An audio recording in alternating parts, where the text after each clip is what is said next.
Quand on se dit ça, je me dis subhanallah. Incroyable en fait. Quand tu dis incroyable, le cerveau il bug. On revient à la connaissance qui passe par le cerveau, il bug. في خلق السماوات والأرض واختلاف الليل والنهار لآيات لأولي الألباب. Donc il faut comprendre que la connaissance est un privilège qu'Allah tabaraka wa ta'ala nous fait. D'ailleurs, la première sourate révélée, c'est Iqra. Pour montrer qu'Allah a voulu faire de nous des êtres qui apprennent et qui développent leur connaissance. Iqra, bismi rabbika alladhi khalaq. Iqra, qui veut dire lis, bismi rabbika, par le nom de ton Seigneur, c'est la traduction en français, mais le bi en langue arabe a des sens, hein, quand on étudie un peu la linguistique.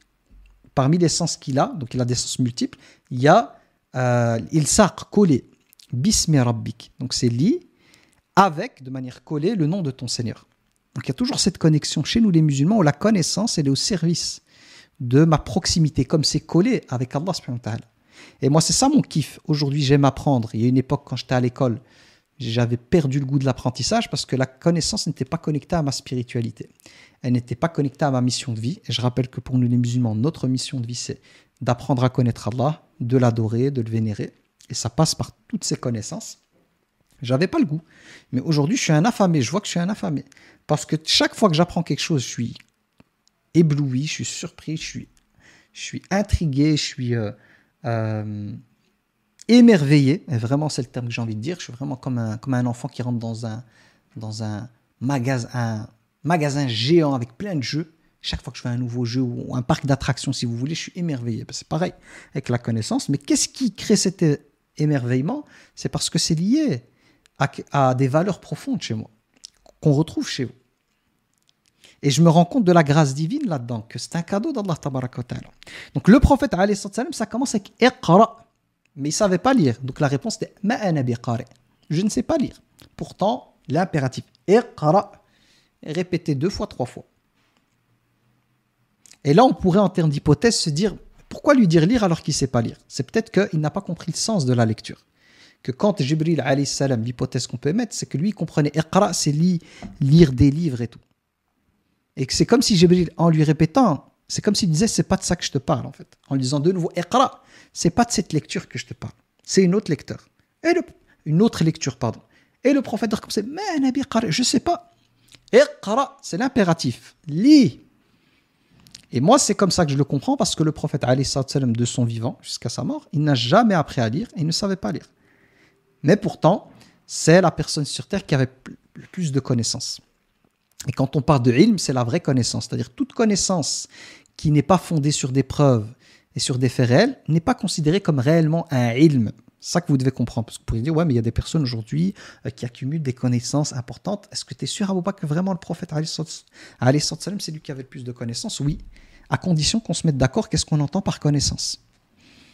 Et d'un point de vue de l'islam, l'ilm, c'est la chose qui est sue et qui est la vérité.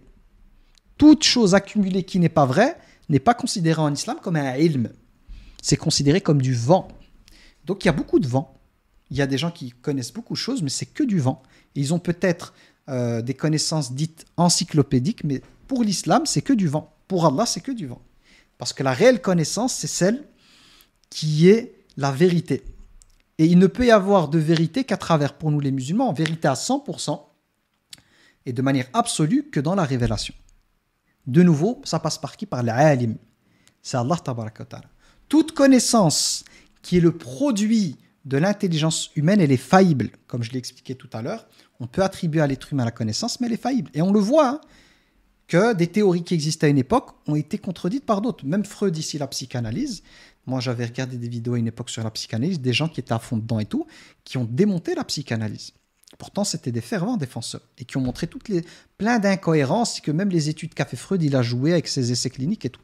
Moi, j'ai retenu son modèle là parce que je trouve qu'il est juste le corps en l'appui, mais ça, c'est un point parmi tout ce qu'il a dit. Et à côté de ça, il a dit plein de choses qui ont été rejetées par les gens. Donc oui, il a produit, on va dire, un travail dit scientifique, mais en réalité, dans ce qu'il a produit, la vérité et le faux, quand vous triez le tout, il y a plus de faux que de vérité. La vérité, elle est minime par rapport au nombre de bêtises qu'il a racontées. Et ça, c'est valable partout. Et même pour les détenteurs de sciences religieuses, c'est-à-dire, on va dire, les imams fondateurs des écoles, eux-mêmes, ils disaient, nous sommes des êtres humains. Si ma parole, l'ijtihad, c'est-à-dire l'effort intellectuel, venait à s'opposer à la parole du prophète, alayhi salam, rejetez ma parole, tapez la même contre un mur. Donc, il reconnaissait que, malgré le fait qu'il s'appuie sur des sources qui, chez nous, les musulmans, sont fiables, eux, en tant qu'êtres humains, dans leur interprétation, cette interprétation peut faire en sorte qu'ils se trompent, parce que ce sont des êtres humains. Donc, ils ont produit un travail, ils ont même montré une voie, qu'on a appelée par après une école, c'est plutôt une voie, madhab, une voie, qui a été prise par des élèves, mais ce madhab, il a été retravaillé par des milliers de savants de la même école qui ont des avis dans la même école, avec les mêmes outils, qui contredisent l'imam Malik. Mais avec ça, vous avez des élèves de l'imam Malik qui ont pris une autre voie. Ils ne sont pas restés dans la voie de l'imam Malik, comme l'imam Shafi'i, qui a fini par avoir sa propre voie, qu'on a appelée école, avec ses élèves. Pourtant, c'était son élève. Pareil, alors que l'imam Shafi'i était une sommité, il a appris énormément de sciences et il fait partie des savants voilà, qui ont pris dans plusieurs écoles. Ben, il a eu un élève qui est l'imam Ahmad, qui lui a été son élève, mais il avait d'autres profs, l'imam Ahmad, et qui a eu sa propre voie. Donc son propre madhab avec ses propres élèves. Donc ça montre en fait que même pour le savoir religieux, il n'y a de isma, on peut traduire ça en langue française, d'infaillibilité quant à la transmission de l'information, que celle qui est liée à la révélation. C'est-à-dire que le prophète alayhi salam est considéré comme ma'asoum. Ça veut dire quoi ma'asoum? Qu'il est protégé par Allah de manière à ce que ce qu'il transmet de la religion, je souligne 10 fois de la religion de la révélation, est fidèle à la connaissance transmise par Jibril et Allah. Le reste, c'est-à-dire les avis que le prophète alayhi salam pouvait avoir sur la vie en général, on a des preuves, où des fois il a fait des choix, et certains compagnons lui ont dit au messager d'Allah, est-ce la révélation, c'est un avis personnel? Et il disait, non, c'est un avis personnel. Et le compagnon qui était expert dans un domaine dit, Ya Rasulallah, pour moi, il vaudrait mieux faire comme ça. Et le prophète alayhi salam de dire, vous êtes plus sachant quant aux affaires de ce monde. C'est-à-dire que les domaines qui sont votre spécialité, vous êtes plus sachant. Donc même lui, qui en matière de révélation est infaillible, et donc dans la transmission, il y a cette infaillibilité pour la révélation, pour les choses du commun des mortels, de la vie de tous les jours et les spécialités, on va dire ça comme ça, il pouvait donner un avis, et il se retrouvait en face d'un expert dans un domaine donné qui lui dit, Rasulallah, voilà, si c'est pas la révélation et que c'est ton avis personnel, moi je vois plutôt les choses comme ça. Et le prophète de valider la chose. Donc c'est juste pour comprendre en fait que celui qui a l'exclusivité de la connaissance, de la vérité absolue, c'est Allah. Et que même les héritiers de la connaissance religieuse, Coran, Sunna et tout, ce sont des êtres humains. Et donc ils sont amenés à traiter cette vérité-là avec leur histoire, leur biais cognitif, leur point de vue et tout. Et là-dedans, il peut y avoir des avis qui émanent de leur ijtihad, de leur effort d'interprétation, qui ne soient pas la vérité. Et ils sont récompensés, comme le dit le prophète alayhi salam, quand un savant fait un effort pour essayer de trouver une bonne réponse. Si sa réponse tombe, elle colle avec la vérité, il y a une double récompense. La récompense de l'effort et de la bonne réponse, comme un devoir par exemple, une équation en mathématiques. Il y a la récompense de l'effort d'essayer de résoudre l'équation. Donc pour cet effort, il y a une récompense, il y a des points. Et si la réponse elle est juste, la personne a des points pour la bonne réponse. Si la personne, le mujtahid, celui qui a les outils et tout, venait à faire un effort et qu'il se trompe, il est récompensé pour l'effort, mais il n'a pas la récompense de la bonne réponse. Donc ça montre bien en fait que les processus intellectuels humains, on retrouve dans ce travail en fait, l'imperfection humaine. Chose qui n'existe pas pour le Seigneur des cieux et de la terre. Raison pour laquelle le Coran est la parole d'Allah à la lettre près. Le Coran, c'est la parole d'Allah à la lettre près, et il a été transmis de manière notoire, ça veut dire mutawatir. Et donc, avec le Coran, là, on n'a même pas de travail d'authentification à faire, parce que c'est Allah subhanahu wa ta'ala, c'est sa parole.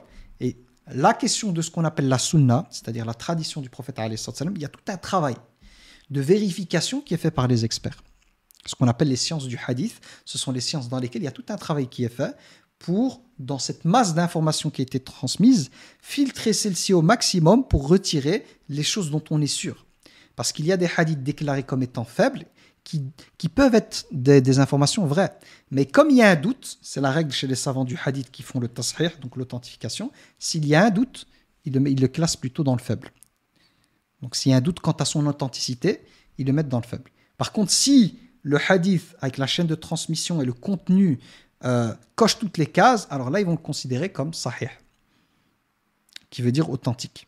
Donc ça, c'est dans les grandes lignes. Donc, c'est juste pour comprendre cette question de l'ilm. Donc, Al-Alim, ici, pour Allah Tabaraka wa Ta'ala, comme ça on avance dans ce nom, mais tout est lié au nom dans ce que je dis, dans ce que j'ai expliqué. C'est celui dont la connaissance cerne toute chose apparente et cachée. Il n'y a rien qui échappe à la connaissance d'Allah Tabaraka wa Ta'ala. Que la chose soit divulguée ou secrète. C'est-à-dire qu'elle soit divulguée, ça veut dire qu'on la voit au grand jour, ou secrète. Et là, on peut parler des services secrets, on peut parler de plein de choses qui sont cachées et secrets. Il n'y a rien qui lui échappe. Et quand on parle des secrets, c'est même ce qui est caché à l'intérieur de notre cœur, nos intentions et tout. Et ces choses-là, c'est toutes ces choses, apparentes, secrètes, divulguées ou cachées, qu'elles soient sur terre ou dans les cieux. Il n'y a pas un espace, pas un endroit, pas un lieu, pas une période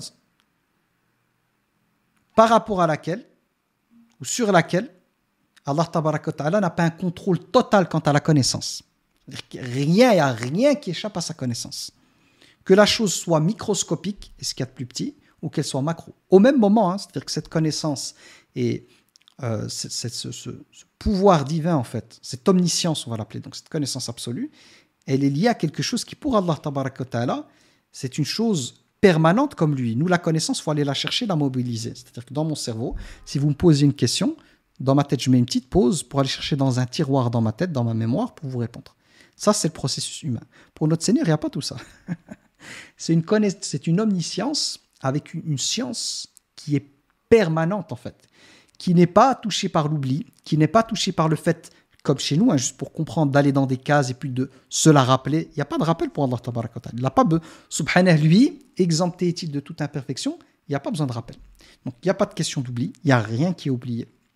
Il n'y a pas besoin de rappel. Tout est présent. Toute cette connaissance illimitée, elle est là. Comme quand moi je vous parle de l'Alim, c'est là dans ma tête parce que je l'ai préparé et c'est présent. Toutes ces connaissances, tout. Et le tout, il fait peur. Moi, quand je réfléchis, je me dis, c'est pour ça qu'on dit qu'Allah, il est Akbar, c'est le plus grand. Tout est là. Au même moment, parce qu'Allah n'est pas soumis à l'espace-temps. Et il n'est soumis à rien du tout. Et il n'est pas soumis à un processus. Tout est là. Présent. Et quand je dis présent, on sort de l'espace-temps. Quand on réfléchit à ça, on se dit subhanallah. C'est pour ça qu'il n'y a rien qui lui échappe dans les cieux, sur la terre, au moment où, je dirais au moment où ça se passe. Quand je parle du moment, c'est pour nous, ces créatures. Nous, on est dans l'espace-temps. Tout ce qui se passe au moment où ça se passe, ça ne lui échappe pas partout. Il n'y a rien qui échappe. Mais il n'y a pas que l'ici et maintenant. C'est valable pour tout le passé, pour tout le futur et même pour les choses qui ne sont pas arrivées.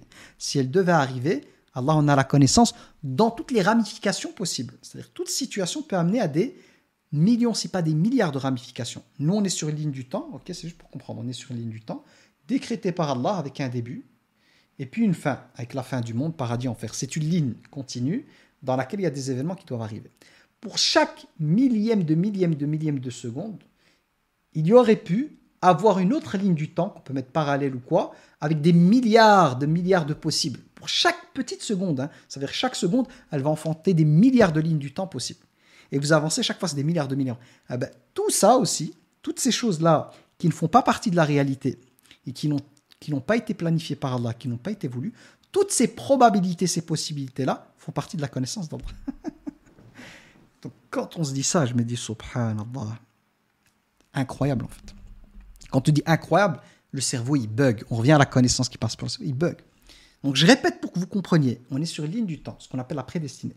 Rien que celle-ci, elle est hyper complexe, parce que ça part du début de la création de la toute première chose, avec tout ce qui a dû arriver, milliards d'années, Big Bang, ce que vous voulez, donc la création des cieux, des planètes, dans les détails, chaque planète, chaque galaxie, chaque étoile, le nombre de ceci, d'atomes, les mouvements, les lois physiques, tout ça, toutes ces choses qui sont arrivées, elles sont hyper complexes pour arriver à ça, cette ligne du temps-là, pour déjà la placer et planifier, amener tout ça pour qu'on arrive aujourd'hui, vous et moi, là-dedans, c'est un truc incroyable déjà pour mettre la version initiale, celle dans laquelle on est et de laquelle on ne peut sortir. Déjà là, c'est un truc, on se dit Allahu Akbar, Allah est le plus grand. Mais ça, c'est rien du tout. Ça, c'est une goutte d'eau en termes de probabilité de ce qu'il pouvait y avoir sur les milliards pour, je répète, chaque petit millième de seconde, les probabilités de. Donc ça, c'est Al-Alim et Al-Alim. Donc nous, on avance. Moi, j'essaie d'avancer avec vous step by step pour savoir que ce que je dis là, c'est au service de quoi ? c'est au service de l'abandon, on revient. L'abandon de la volonté propre. Si moi j'ai cette conviction avec le cœur et pas avec la tête, qu'Allah est vraiment Al-Alim et que lui il sait tout, et dans le tout, pas ce qui est advenu et ce qui adviendra jusqu'à la fin, non. Même les choses qui ne sont pas arrivées, si elles devaient arriver dans leurs milliards de possibilités, comment elles seraient arrivées et les conséquences de ces choses. Comment une personne qui a conscience de cela ne pourrait-elle pas se dire, au moment où elle a conscience de cela, que la meilleure des choses que je puisse faire, c'est de lâcher prise en fait, et d'abandonner ma volonté à la volonté divine. Je fais ce qu'Allah me demande, et c'est lui qui guide ma vie, parce que lui, il y sait. C'est pour ça que dans le Coran, Allah il dit, il se peut que vous détestiez des choses, alors que c'est un bien pour vous. Et il se peut que vous aimiez des choses, alors que c'est un mal pour vous. Ou que vous aimiez une chose, c'est au singulier ici, alors que c'est un mal pour vous. Et Allah sait, ça se finit comme ça. Et Allah sait, vous ne savez pas. Wallahu ya'lamu l'ilm wa antum la ta'lamun. Donc il y a une négation pour nous, c'est vous savez pas, moi je sais. Donc avec ce que je viens de vous expliquer là, et c'est ça le but de la connaissance des noms d'Allah, c'est réellement de se libérer. Hein. En prenant conscience de cela par ce rappel, c'est un rappel qui est censé toucher le cœur, est-ce que je vais encore me casser la tête et m'inquiéter par rapport au futur, machin et tout, sachant qu'il n'est pas que Al-Alim. Il est aussi Ar-Rahim, le tout miséricordieux. Ar-Rahman Ar-Rahim. Le tout miséricordieux, le très miséricordieux. Qu'il est le Karim, le généreux. Qu'il est le Latif, celui qui connaît les moindres choses les plus subtiles et qui organise des plans avec sa douceur, sa bienveillance pour nous, qu'on ne voit pas en fait subtil dans notre intérêt. Donc avec ça, c'est-à-dire quand on prend chaque nom déjà et qu'on essaie de comprendre la grandeur qu'il y a derrière, déjà c'est impressionnant. Mais quand on intègre ces noms, qu'on connecte ces noms avec les autres noms, comment voulez-vous en fait que quelqu'un qui a réellement compris ces noms puisse stresser? Quand elle se rappelle, c'est pour ça qu'Allah dans le Coran Karim, il dit « Alladhina amanu » ceux qui ont cru, c'est-à-dire dont cette connaissance, elle atteint le cœur. « Alladhina amanu » et j'avais déjà expliqué que l'iman en langue arabe, amanu, renvoie à se mettre en sécurité. Donc ceux qui croient en cela, et qui par la croyance en ces noms, et ce que contiennent ces noms et ces attributs-là, qui croient réellement et sincèrement, par cette croyance, ils se mettent en sécurité. Donc Allah dit « Alladhina amanu » ceux qui ont foi en cela, « Alladhina amanu » wa tatma'innu qulubuhum bi dhikrillah. « Alladhina amanu » wa tatma'innu qulubuhum bi dhikrillah. Ala bi dhikrillahi tatma'innul qulub. Ceux qui ont cru et dont les cœurs s'apaisent, se tranquillisent, trouvent la paix, et je me mets en sécurité par cette croyance-là. Allah subhanahu wa ta'ala dit Alladhina amanu, et donc les cœurs se tranquillisent. Par quoi? Par le rappel d'Allah. Ce qu'on est en train de faire, c'est rappeler qu'Allah il est l'Alim, Al-Alim ici, et il est l'Alim aussi, qu'il est le Karim, le généreux, donc l'Alim celui, l'omniscient, le Karim, le généreux, Rahim, le miséricordieux. Sa miséricorde, elle est supérieure à toute miséricorde possible. Vous fusionnez toutes les miséricordes de toutes les mères aimantes, de tous les pères aimants, de toutes les personnes qui ont cette empathie à l'intérieur. Ce n'est même pas une goutte d'eau par rapport à la miséricorde divine. Moi, c'est normal que quand je vais me rappeler de ça, je vais me sentir en sécurité, en paix. La paix va commencer à pénétrer mon cœur. C'est pour ça qu'Allah dit wa tatma'innu qulubuhum bi dhikrillah. Et donc les cœurs se tranquillisent par le rappel d'Allah. Ala bi dhikrillahi tatma'innul qulub.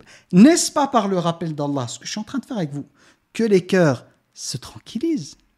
Là, quand j'entends ça, en vous faisant le rappel, je suis cool, j'accepte d'abandonner en fait ma propre volonté. Parce que je sais que mon destin est entre de bonnes mains. Donc je me laisse porter. Et c'est une question de confiance. Et là, on parle de tawakkul. Tawakkul, qui est traduit par la confiance. Là, il faut lui faire confiance. Et c'est ça, avoir la foi. La vraie foi, c'est faire confiance. Et lâcher prise sur les choses sur lesquelles on n'a pas de contrôle. Ou par rapport aux choses sur lesquelles on n'a pas de contrôle. Qui est hors de contrôle, je dois faire confiance à Allah. Je fais ce qu'il y a à faire. Je fais ma part du boulot. Je sème les graines. Et je fais confiance à Allah pour faire pousser les graines. Comme lui le voudra. Au moment où il voudra. Avec les fruits qu'il voudra.